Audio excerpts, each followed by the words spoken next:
Sri Kuberan TV நேயர்களுக்கு அடியேன் உங்கள் சிவயோகி சிவசக்திமான் சுவாமிகள் வணக்கத்தை தெரிவித்துக் கொள்கிறேன். இந்த பதிவில் ஐப்பசி மாத பலன்கள் 12 ராசிகளுக்கும் தான் சொல்ல போகிறேன். அதாவது 18/10/2024 முதல் 15/11/2024 வரை ஐப்பசி மாத பலன்கள் பார்க்கும்பொழுது பொதுவாக கிரக நிலையில் பார்க்கணும். அந்த வகையில் பார்க்கும்போது மேசத்தில் சந்திரன் இருக்கார், ரிஷபத்தில் குரு, மிதுனத்தில் செவ்வாய், கன்னியில் கேது, துலாத்தில் சூரியன் புதன், விருச்சிகத்தில் சுக்கிரன், கும்பத்தில் சனி, மீனத்தில் ராகு. இதனால கிரகணிகளை வச்சு பார்க்கும் பொழுது என்னென்ன பலன்கள் ஏற்படும் அப்படின்னு தான் பொதுவாக சொல்ல போகிறேன். இப்போ சந்திரன் மேஷத்துலேருந்து இந்த மாதம் தொடங்குது. காலபுருஷ தத்துவத்தில் முதல் ராசி அப்படின்னு மேஷம் சொல்லப்படுது. அந்த மேஷ ராசியிலேருந்து சந்திரனாகப்பட்டவர் இருந்து இந்த மாதம் தொங்குவதால் எல்லா வகையிலுமே ஏற்றங்கள் ஏற்படும், எல்லா விஷயத்திலுமே அர்த்தங்கள் விளங்கப்படும், மக்கள் மேன்மையாக இருப்பார்கள், அறிவு சார்ந்த விஷயங்களில் நிறைய விஷயங்கள் நடக்கும், ஆன்மீகம், மருத்துவம், கல்வி இது சம்மந்தப்பட்ட விஷயங்கள் எல்லாமே முன்னேற்றம் அடையும்.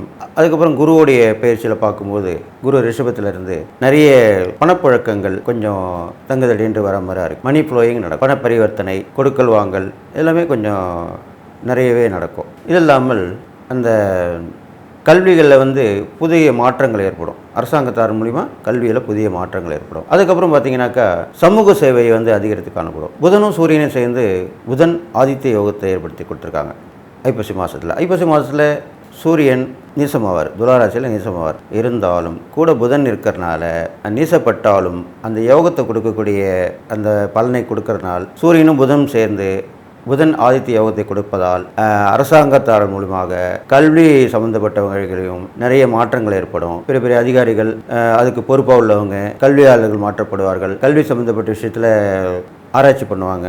வர்த்தகம், வாணிகம் இதெல்லாமே நிறைய சிறப்பாக இருக்க போகுது. ஏற்றுமதி, இறக்குமதி, பொருட்கள் வாங்குவது, விற்பது இதெல்லாமே நிறைய நடக்கும். இதுவும் அல்லாமல் அரசாங்கத்தின் மூலமாக முதலீடுகள் பெறப்படும். அண்டை நாடுகளிலிருந்து முதலீடுகள் பெறப்படும். வெளி மாநிலங்கள் மூலியமாகவும் உதவி ஒத்தாசைகள் கிடைக்கும். நிறைய பணப்புழக்கங்கள் அரசாங்கத்துக்கு சேரும். அது மூலிமா பல நலத்திட்டங்கள் அரசாங்கம் அறிவித்து ஏழை எளிய மக்களுக்கு உதவி புரிவாங்க. இதெல்லாமே இந்த ஐப்பசி மாதத்தில் நடக்க போகுது. பெரும்பாலும் சிவன் கோயிலில் நிறைய விசேஷங்கள் நடக்கும். ஐப்பசி மாதத்தில் தான் சிவன் கோயிலில் விசேஷம் நடக்கும். ஏன்னா சூரியன் நீசப்பட்டிருப்பதால் அவருக்கு சக்தியை கொடுக்கக்கூடிய வகையிலேயே அவருக்கு அபிஷேக பிரியர். எல்லா சிவாலயங்களுமே அபிஷேகங்கள் நடக்கும். அந்த ஐப்பசி மாத பௌர்ணமி அன்று தான் அன்னாபிஷேகம், வருடத்திற்கு ஒரு முறை வரும் அந்த அன்னாபிஷேகம் நடக்க போகுது. அப்போது இறைவனுக்கே நம்ம அன்னம் சார்த்தி அந்த அபிஷேகம் பண்ணும்போது மக்களுக்கு பஞ்சம் பட்டினி எல்லாம் இல்லாமல் எல்லாருக்குமே உண்ண உணவு, உடுக்க உடை, இருக்கிடம் இது மாதிரிலாம் கிடைக்க போகுது. அத்தியாவசியமான பொருட்கள், மனித குலம் வாழ்வதற்குண்டான விஷயங்கள் எல்லாமே அந்த இறைசக்தியால் நடக்கும். இதுதான் இந்த ஐப்பசி மாதத்துடைய பெருமையான பலனாக சொல்லப்படுது. மாநிலத்தால் வெளி மாநிலத்தவர் மூலிமா இங்கே அவங்களுக்கும் நல்ல உதவிகள் கிடைக்கும். அவங்க நம்மளுக்கு உதவிகரமாக இருப்பாங்க. இது மாதிரிலாம் நடக்கும். குழந்தைங்களுடைய முன்னேற்றங்கள் அதிகமாக இருக்கும். குழந்தை நலம் சொல்லுவாங்க இல்லையா, கல்வி சம்மந்தப்பட்ட மாதிரி குழந்தைகள் நலத்துறைன்னு சொல்லுவாங்க. அதெல்லாம் விஸ்தரிக்கப்படும். அந்த குழந்தைகள் நலத்துறை ரொம்ப கவனமாக இப்போது மேற்பார்வையோடு செயல்பட போகுது. ஏன்னா எங்கே பார்த்தாலுமே இந்த இளம் சிறார்கள் குழந்தைகள் தான் கெட்டு போகிறாங்க. அதனால் அவங்களுக்காக அந்த துறையை மேற்பார்வையால் இருக்கப்பட்டு ஆராய்ச்சி பண்ணி எல்லோரும் யார் யார் போடணும், யார் யார் கவனிக்கப்பாக இருக்கணும் அப்படின்னு சொல்லிட்டு குழந்தைகள் நலத்துறையும் மகளிர் துறையும் கண்டிப்பாக மேம்படும். இவங்க 2 பேர் தான் வீக்கர் செக்ஷன் சொல்லுவாங்க. குழந்தைகளும் பெண்களையும் தான் நம்ம பாதுகாக்க நம்ம கடமைன்னு சொல்லி ஆண்களுக்கு சொல்லப்பட்டிருக்கு. நிறைய தெய்வங்களுடைய ஆசீர்வாதங்கள் கிடைக்க போகுது எல்லாருக்கும், மக்களுக்கு. பஞ்சம்பட்டிலாம் தவிர்த்து நல்ல மழை பொழிய போகிறது. அது முக்கியமாக சொல்லணும். இந்த ஐப்பசி மாதம் நல்ல மழை பொழிந்து விவசாயம் செழித்து மேலோங்கக்கூடிய வகையில் இருக்க போகுது. இது மாதிரிலாம் இந்த பொது பலன் சொல்லப்பட்டிருக்கு. இதெல்லாம் நீங்கள் கேட்டு கவனமாக நடந்துக்கணும். அது 12 ராசிகளோட பலன் சொல்ல போகிறேன். அது பொதுவான பலன் தான் சொல்ல போகிறேன். கிரகங்கள் இப்போ இருக்கிற நிலைமை வச்சு சொல்ல போகிறேன். கடகராசிக்காரங்க பார்த்தீங்கன்னாக்கா அவங்களுக்கு குருவோட பயிற்சி நல்லா இருக்குது. இந்த சந்திரனும் அவங்க ராசி அதிபதி கூட சொல்லக்கூடிய சந்திரனும் மாத ஆரம்பத்தில் அவங்க ராசிக்கு 10ஆம் இடத்துல இருக்கார். இது மாதிரி நல்ல நல்ல விஷயங்கள் எல்லாமே நடக்க போகுது அவங்களுக்கு. சூரியனும் போதும் சேர்ந்து யோகத்தை கொடுக்குறாங்க 4ஆம் இடத்துல. இது மாதிரிலாம் நல்ல விஷயங்கள் அவங்களுக்கு நடக்க போகுது. அப்போது அவர்களுக்கு புத்தி சாதுரியம் வெளிப்படும். இதனால் வரைக்கும் இருக்கும் எல்லாருக்குமே புத்தி இருக்கும், அறிவு இருக்கும், திறமை இருக்கும். அது வெளிப்படுத்தக்கூடிய நேரம் வரும்போது தான் அவங்க பிரகாசிப்பாங்க, யாராக இருந்தாலுமே. அதுதான் இப்போ கடகராசிக்காரங்களுக்கு வரப்போகுது. கடகராசிக்காரர்களுக்கு இந்த ஐப்பசி மாதத்தில் புத்தி சாதுரியம் வெளிப்படும், திறமையை வெளிப்படுத்துவாங்க. இதனால் வரைக்கும் இருந்த தயக்கம் போய் தைரியம் வந்துடும், தன்னம்பிக்கை வந்துடும், துணிச்சலாக எது வேணாலும் செய்வாங்க. எது செஞ்சாலும் அவங்களுக்கு வெற்றி தான் ஏற்பட போகுது. அரசியல், சினிமா, சமூகத்துறை இதெல்லாமே சிறந்து விளங்க போகிறாங்க. பேர் புகழ் வரப்போகுது. இதுமெல்லாம் கண்டிப்பாக நடக்கும். இதனால் பட்ட கஷ்டங்கள் எல்லாமே தீர்ந்துடும். பொறுமையாக இருந்திருப்பாங்க, அதனுடைய பலன் இப்போ கண்டிப்பாக கிடைக்கும். நிறைய இறை வழிபாடு பண்ணி வச்சுருப்பாங்க, அதனுடைய பலன் இப்போ கிடைக்கும். நிறைய தெய்வங்களை உபாசனை பண்ணி வச்சுருப்பாங்க. பொதுவாக கடகராசிக்காரங்க அப்படி தான் இருப்பாங்க, ஆன்மீகத்தில் நெருக்கமாக இருப்பாங்க. அவங்க அதனுடைய பலன்லாம் இப்போ அனுபவிக்க போகிறாங்க. அனுபவிக்கக்கூடிய மாதமாகவே இந்த ஐப்பசி மாதம் அமைஞ்சிருக்கு. அது இல்லாமல் அவங்களுக்கு அந்த சந்தனாகோட் 10ஆம் இடத்துலேருந்து இந்த மாதம் துவங்குவதால் அவங்களுக்கு உத்தியோகம், வேலை, வியாபாரம் இதெல்லாமே நல்லா டெவலப் ஆகும். இது நாள் வரைக்கும் டெவலப் ஆகாமல் இருந்த விஷயம் இந்த ஐப்பசி மாதம் துவங்கிய உடனே வியாபாரத்தில் நல்லா வளர்ச்சி காணுவாங்க. எக்ஸ்ட்ரா ஒரு பிரான்ச் ஆரம்பிக்கலாமா அப்படின்னு நினைப்பாங்க. தொழிலையும் முன்னேற்றமாக இருக்கும், தொழிலை விரிவுபடுத்துவாங்க. தொழிலாளர்களை கொஞ்சம் நிறைய சேர்த்துப்பாங்க, பெரிய தொழிலாளர்களாக இருந்தால், தொழிலதிபர்களாக இருந்தால். உத்தியோகம் பார்க்குறவங்க இருந்தால் ப்ரொமோஷன் கிடைக்கும். அவங்களுக்கு அவங்க நினைக்காமையே கிடைக்கக்கூடிய உத்தியோக உயர்வு கிடைக்கும், ஊதிய உயர்வு கிடைக்கும். இது மாதிரிலாம் நடக்க போகுது கடகராசிக்காரங்களுக்கு. அடுத்ததாக பார்த்திங்கனாக்கா அவங்களுக்கு குருவுடைய பயிற்சியால் நிறைய லாபங்கள் ஏற்பட்டுக்கிட்டே இருக்கும். எந்த விதமான லாபங்கள் இருக்கும். பணப்பற்றாக்குறை தீர்ந்துடும். ஒரு இடத்துல கேட்பீங்க, கிடைக்காது. இன்னொருத்தர்கிட்ட டக்குன்னு கிடச்சிரும். எப்படி இருந்தாலும் ஒரு 2 பேர்கிட்ட எப்படி ஒரு விஷயம் 4-5 பேர்கிட்ட நம்ம ட்ரை பண்ணுவோம். அப்போது சில பேருக்கு எத்தனை பேர்கிட்ட ட்ரை பண்ணாலும் கிடைக்காம இருக்கும். ஆனால் கடகராசிக்காரங்க அப்படி இல்லை.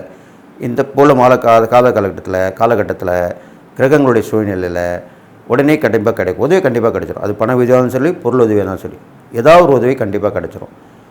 உறவுகள், நட்புகளும் தேடி வருவாங்க. இப்போது பழைய இருந்திருப்பாங்க, க்ளோஸ் ஃப்ரெண்ட்ஷிப் இருந்திருப்பாங்க, க்ளோஸ் ரிலேஷனில் இருந்திருப்பாங்க. இப்போல்லாம் என்ன பண்ணியிருப்பாங்க, இப்போ உள்ள காலகட்டங்களாக நடுவில் கொஞ்ச நாளாக ஒரு 5-6 வருடமாகவே சரியில்லாமல் இருந்த கடகராசிக்காரங்க எல்லாமே விலகி போயிருப்பாங்க. உறவினர்கள், நட்பெல்லாம் இப்போ எல்லாமே சேருவாங்க. அது ஏன்னா இவங்க திறமை வெளிப்படும், இவங்களோட புகழ் பெருகும். இவங்களோட பேர் வெளிப்படும் போது, ஆஹா இவன் நம்ம ஃப்ரெண்டாச்சே, இவன் நம்ம சொந்தக்காராச்சே, அப்படி தான் பேசிட்டு வருவாங்க. உங்கள்கிட்ட காண்டாக்ட் பண்ணுவாங்க, உங்கள்கிட்டயே அவங்க ஃபோன் பண்ணி பேசுவாங்க, அவங்களே பேசுவாங்க. அதுதான் ஆச்சரியமான விஷயமா இருக்கும். அது மாதிரி பேசுவாங்க, உங்களுக்கு நல்லது தான் செய்வாங்க. அவங்களுடைய உதவி கண்டிப்பாக உங்களுக்கு கிடைக்கும், உங்களோட உதவி அவங்களுக்கு கிடைக்கும். பழையபடி அந்த நட்பு உறவோ தொடரும். இது மாதிரிலாம் நடக்கும். அதெல்லாம் நீங்கள் சந்தோஷமாக ஏற்றுக்கிட்டு இந்த ஐப்பசி மாத பலனில் நல்லா அனுபவிக்க போகிறீங்க. அதுவும் இல்லாமல் அந்த சூரியனும் புதனும் சேர்ந்து யோகத்தை கொடுக்குறாங்க இல்லையா, அது உங்களுக்குடைய ராசிக்கு 4ஆம் இடத்துல இருக்கிறனால கண்டிப்பாக கடகராசிக்காரங்களுக்கு வீடு கண்டிப்பாக கிடைக்கும். அது சொந்த வீடாக அமையலாம், வாடகை வீட்டிலே நல்ல வசதியான வாடகை வீடாக அமையலாம். இல்லைனா சில பேர் இந்த லீஸ் கொடுத்து வாடகை இல்லாமல் இருப்பாங்க, அந்த மாதிரி கூட அமையலாம். இது மாதிரிலாம் அமையும். இடம் வாங்கி போடுவீங்க, அந்த இடத்தால் பலன் இப்போ கிடைக்கும் உங்களுக்கு. அந்த இடத்த விற்கலாம். சில பேர் அந்த இடத்த சரி இது விற்க மாட்டுது, குறைச்ச ரேட்டு தானே கேட்குறாங்க, இந்த இடத்துல என்ன பண்ணலாம் அப்படின்னு யோசனை பண்ணிகிட்டே இருந்திருப்பீங்க அந்த கடகராசிக்காரங்க. அவங்க இப்போது ஐப்பசி மாதத்தில் அந்த இடத்த நல்ல ஒரு பலன் கொடுக்குற மாதிரி, ஒரு லாபம் கொடுக்குற மாதிரி ஒரு திட்டம் போட்டு அதை அந்த இடத்துக்கு உண்டான விஷயத்தை நடத்தி முடிச்சிருவீங்க. அவங்களும் ஆச்சரியப்படுவாங்க பார்க்குறவங்களாம். இந்த இடம் விற்கணும்னு நினச்சிருந்தா முடியலன்னு பார்த்தா இது ஒரு யூஸ்ஃபுல்லாக பண்ணிட்டியே, ஒரு விவசாயம் பண்ணிட்டியே, ஒரு ஆஃபீஸ் அங்கே போட்டியே, உனக்குன்னு உன்னுடைய தொழில் வளர்ச்சிக்கு அங்கே ஒரு இடத்த உருவாக்கி அதை பண்ணிட்டியே, இப்படி தான் சொல்லுவாங்க. அதனால் அதுக்குண்டான பலன் தான் இப்போ நடக்க போகுதுங்க. அது நடந்துடும். அதுக்கப்புறம் கல்வியில் பிரச்சனை இருந்ததுன்னா அது தீர்ந்துடும். தேர்ச்சி பெறாமல் இருந்தீங்கன்னா தேர்ச்சி பெற்றுடுவீங்க. பரிசு பாராட்டு கிடைக்கும், விருதுகள் கிடைக்கும், வெற்றிகள் கிடைக்கும், எல்லாமே நடக்கும். அப்புறம் வெளிநாட்டு பயணம்லாம் கண்டிப்பாக அமைய போகுது கடகராசிக்காரங்களுக்கு. அதெல்லாம் போயிட்டு வருவீங்க. இது மாதிரிலாம் நடக்கும். இது இல்லாமல் நீங்கள் கனவு, அதாவது அப்துல் கலாம் சொன்னார் இல்லையா, கனவு காணுங்கள் வெற்றி பெறுவீர்கள். அது மாதிரி நீங்கள் காண்ற கனவு எல்லாமே பழிக்க போகுது இப்போ கடகராசிக்காரங்க. அதுக்குண்டான நேரம் தான் இப்போ அமைஞ்சிருக்கு. கனவு காணுவீங்க, கண்டிப்பாக பழிக்கும். இது மூலம் கனவு காணிருப்பீங்க, ஆனால் அது தடைகள் தாமதமாக இருந்திருக்கும். இப்போ நீங்கள் கனவு கண்டால் அதன் பலன் கண்டிப்பாக நடக்கும். இது மாதிரி தான் இருக்க போகுது கடகராசிக்காரங்க. இதுக்கப்புறம் நீங்கள் பெண்கள் வழியில் நிறைய முன்னேற்றங்களை சந்திப்பீங்க. பெண்களாக பிறந்தவங்களாக இருந்தால் அவங்க தனிச்சு நின்று செயல்படுவாங்க, ஆண்களுக்கு உறுதுணையாக இருப்பாங்க. இப்போல்லாம் பார்த்திங்கன்னா பெண்கள் எல்லா துறையிலுமே வந்துட்டுருக்காங்க. அது மாதிரி வரக்கூடாத துறையெல்லாம் ஜெயிச்சு காட்டுவாங்க. அதுதான் இப்போ இந்த கடகராசி பெண்களுக்கு ஆண்கள் வரக்கூடாத துறையாக இருக்கும். ஆண்கள் செய்யக்கூடிய துறையில் இவங்க வர முடியாமல் இருந்திருப்பாங்க. அவங்க இப்போ வந்துடுவாங்க. வந்து அதில் வெற்றி பெற்று பேர் புகழ் எல்லாமே கிடச்சிரும். அது மாதிரிலாம் நடக்கும். திடீர்னு தான் அது அமையும். அந்த நேரங்காலம் வரும்போது கண்டிப்பாக நடக்கும். இது மாதிரிலாம் நடக்க போகுது. இது இல்லாமல் இந்த கடகராசிக்காரங்களுக்கு பார்த்திங்கன்னா ஒரு பயணம் மூலிமா ஒரு பெரிய ஒரு லாபகரமான விஷயம் நடக்கும். அது வந்து உங்களுடைய தொடர் வெற்றி, அந்த வியாபாரத்துடைய மேன்மையாக இருக்கலாம், தொழில் மேன்மையாக இருக்கலாம், இல்லைன்னா அந்த பயணம் போயிட்டு வந்தோடனே உங்களுக்கு நல்ல இடத்துல வேலை கிடச்சி நல்ல ஒரு உயர்ந்த பதவி கிடைக்கலாம். இது மாதிரிலாம் நடக்கும். அது போயிட்டு வந்தோன்னே கண்டிப்பாக நடக்கும். இதுதான் நடக்கக்கூடிய விஷயமா இருக்குது. அப்போது கண்டிப்பாக நீங்கள் போயிட்டு வந்து அதுக்குடைய முயற்சியில் ஏற்று அந்த பலாபலனை கண்டிப்பாக இந்த மாதத்தில் அனுபவிக்க போகிறீங்க. உங்களுடைய இறை பரிகாரங்கள் பார்க்கும்பொழுது நீங்கள் பெண் தெய்வ வழிபாடு ரொம்ப வச்சுக்க நல்லது. பெரும்பாலும் இந்த ஐப்பசி மாதத்தில் வரன அந்த சிவனுடைய வழிபாடும் சேர்த்து வச்சுக்கணும். சிவன் சக்தி 2 பேரும் சேர்த்து வழிபடலாம். பெரும்பாலும் சிவன் அபிஷேக பிரியராக இருக்கனால, நீங்கள் கடகராசியில் பிறந்திருக்கனால, கடகராசி வந்து நீர் ராசின்னு சொல்லப்படுது. அப்போ நீர் ராசின்ற போது அபிஷேகத்துக்கு உண்டான பால், தயிர், இளநீர் இதெல்லாமே கொடுக்கலாம். இதெல்லாம் கொடுத்தீங்கன்னா உங்கள் ராசிக்கு ரொம்ப விசேஷமான பலனை கொடுக்கும். சிவனுக்கு தான் இல்லை, எல்லா தெய்வங்களுக்குமே நீங்கள் வந்து இளநீர், பால், தயிர் இது மாதிரிலாம் திரவ சம்மந்தப்பட்ட வகையில் உள்ள அபிஷேக பொருள் கொடுத்திங்கன்னா அவ்வளோ உங்களுக்கு மேன்மையாக இருக்க போகுது. உங்களுடைய முயற்சிகள்லாம் கைகூடும். பல பேருடைய பாராட்டுகள், பரிசு எல்லாமே கிடைக்க போகுது. போட்டி பந்தயங்கள் கலந்துன்னா அதில் வெற்றி கிடைக்க போகுது. இதுக்கும் மேலே அதிர்ஷ்ட தேவதை உங்களை வந்து வீட்டு கதவை தட்டப் போகிறாள். அப்போ என்னன்னு கேட்டிங்கன்னா திடீர் அதிர்ஷ்டம் ஏற்படும். அது எந்த வகையிலாம் இருக்கலாம். லாட்ரி சீட்டு கிடைக்கலாம். லாட்ரி சீட்டு நம்ம மாநிலத்தில் கூட வேறு மாநிலத்தில் இருக்குது. அங்கே திடீர்னு போவீங்க, ஒரு சீட்டு வாங்குவீங்க, அது உங்களுக்கு பரிசு அடிச்சிடும். அது இல்லாமல் ஒரு இப்போலாம் வந்து பார்த்திங்கன்னா ஷேர் மார்க்கெட்லேயும் அதுவும் ஒரு லாட்ரி சீட்டு மாதிரி தான். ஒரு ஷேர் திடீர்னு ஒரு ஷேர் நல்லா விற்று நல்ல கைக்கு வந்து சேரும். சில கேம்ஸ்லாம் இருக்குது, இப்போலாம் நிறைய வந்திருக்கு. திடீர்னு கொடுக்கக்கூடிய நல்ல கேமும் இருக்குது, கெட்ட கேமும் இருக்குது. எல்லாத்துலேயுமே நல்ல விஷயங்கள் தான் நம்ம போகணும், அதில் கிடைக்கும். இதெல்லாமே இல்லாமல் நீங்கள் வேலை செய்கிற இடத்துல குரூப்பில் என்ன பண்ணுவாங்க, ஒரு போட்டு குழுக்கள் முறையில் தேர்ந்தெடுத்து இவங்களுக்கு இந்த இது இடம் கொடுப்போம், இவங்களுக்கு இது கிடைக்கும், இந்த பொருள் கிடைக்கும் அப்படிலாம் சொல்லுவாங்க. நிறைய இடத்துல அப்படியே நடந்துட்டுருக்கு. இப்போ நீங்கள் ஒரு சீட்டு கட்டுறீங்க, அதில் ஒரு குழுக்கள் முறையில் போட்டு சீட்டு கொடுப்பாங்க. அதில் வின் பண்ணுறவங்களுக்கு இப்போ வரக்கூடிய வருமானம் இல்லாமல் எக்ஸ்ட்ரா ஒரு பெனிஃபிட் கிடைக்கும். அதுதான் சொல்ல வரேன். அது உங்களுக்கு கிடைக்க போகுது.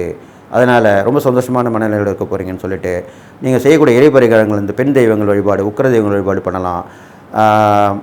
மனித முகம் இல்லாமல் இந்த போன்ற வாராகி அம்மன் இருக்காங்க, பிரத்யங்காரர் இருக்காங்க, இவங்களாம் வழிபட்டு வரலாம். அது இல்லாமல் வந்து நிறைய கணவனை கைவிட்டவங்க, விதவையாக இருக்கிறவங்க, இவங்களெல்லாம் தேடி போய் உதவி பண்ணலாம். இதுதான் செய்யணும். அவங்க கேட்டு நீங்கள் பண்ணுறத விட நீங்கள் தேடி போய் பண்ணணும். அப்போ தான் அது நல்ல விஷயமாக நடக்க போகுது. திருநங்கைகள் சொல்கிறவங்களுக்கு கண்டிப்பாக நீங்கள் கடகராசிக்காரங்களை உதவி பண்ணலாம்.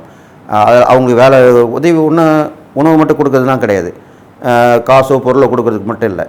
அவங்களுக்கு இப்போலாம் நிறைய பேர் படிச்சுட்டு வராங்க. அவங்களுக்கு ஒரு வேலையை வழி காட்டலாம்.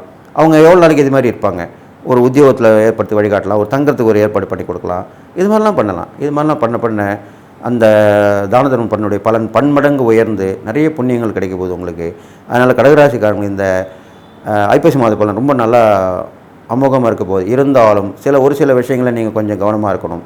அது பிரயாணத்தில் வந்து மற்ற வண்டி வாங்க போகும்போது கவனமாக இருக்கணும். நீங்கள் சொந்தமாக வண்டி வாங்கி போனால் வேகத்தை குறைத்து நிதானமாக போகணும். இது முக்கியமான விஷயமாக சொல்லப்படுது. அது இல்லாமல் உடல் ஆரோக்கியத்தில் சில பாதிப்பு ஏற்படுறனால அப்பப்போ மருத்துவ பிரவேசம் செஞ்சு உடல் ஆரோக்கியமாக வச்சுக்கணும். மாஸ்டர் செக்கப்னு சொல்கிறீங்க, எல்லாமே செக் பண்ணிடுவாங்க. அந்த மாதிரி மாதத்துக்கு ஒரு தடவை செக் பண்ணிக்கலாம். அதனால் தப்பு கிடையாது. அது மாதிரி பண்ணிட்டு வந்தீங்கன்னா இந்த 2 விஷயம் மட்டும் மைனஸாக சொல்லப்பட்டிருக்கு. இதை நீங்கள் கவனமாக இருந்துட்டு வந்தீங்கன்னா கண்டிப்பாக இந்த ஐப்பசி மாத பலன் உங்களுக்கு எல்லா நலமும் பெற்று வாழ்வீங்கன்னு ஸ்ரீ குபேரன் டிவியை பார்த்தமைக்கு நன்றிகள். மேலும் இது போன்ற தகவல்களை தெரிந்து கொள்ள ஸ்ரீ குபேரன் டிவியை சப்ஸ்கிரைப் செய்யுங்கள். மறக்காமல் பெல் ஐக்கானை கிளிக் செய்யுங்கள்.